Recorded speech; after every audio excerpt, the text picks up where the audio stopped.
As soon as Jacob, the medical student, laid eyes on Maria, he fell in love.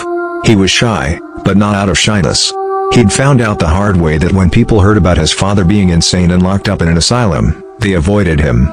But he had to get over his shyness if he didn't want to see Maria go with one of the other guys who were gushing over her.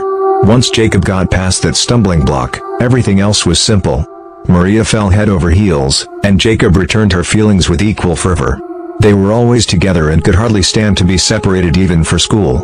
Jacob was living in a state of bliss until he overheard Maria talking to a handsome guy who also lived in the dorm. Jacob felt a jagged pang of jealousy. He told Maria, and she just stared at him. "You're crazy," Maria exclaimed. In pain and remembering his father, he yelled insults at Maria. They reconciled over dinner, until Jacob caught Maria borrowing a pen from a good-looking blonde guy in the library. It was that which sparked his anger once more. They were back together after she accepted his apology.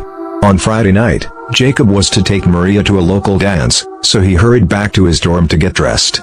He was about to leave when he noticed a scalpel lying on his desk. Carelessly, he stuffed it into his bag, and went to pick up his girlfriend. The evening was a huge success for the couple. Close to midnight, the two of them began making their way hand-in-hand back to his dormitory room for a final drink. As they approached the front door, Maria diverted her attention briefly to speak with the red-headed boy. They had met in one of her art classes, and speak about a project due the following day. Jacob's jealousy hit him.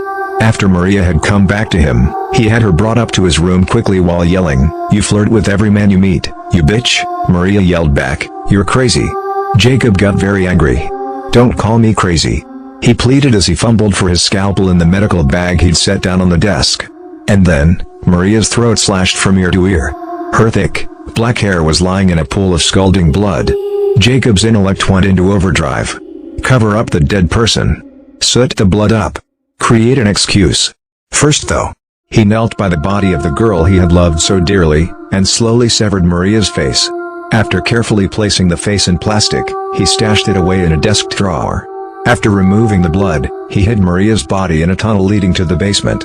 Jacob broke the news to his roommate that Maria had dumped him the night before, and skipped out on class the next day. Jacob's roommate believed his story without question. At 11 o'clock, Jacob tore himself away from Maria's smile to go to class. At lunchtime, he came back.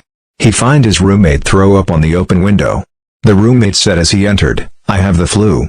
I'd better run to the pharmacy and pick up something for it." Jacob reached into his bag, and asked, "Want me to take a look?" His roommate's white face flushed. "No. We appreciate it," he sputtered, scurrying out of the room.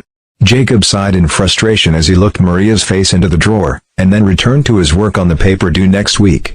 His roommate had called the police and was on the line downstairs.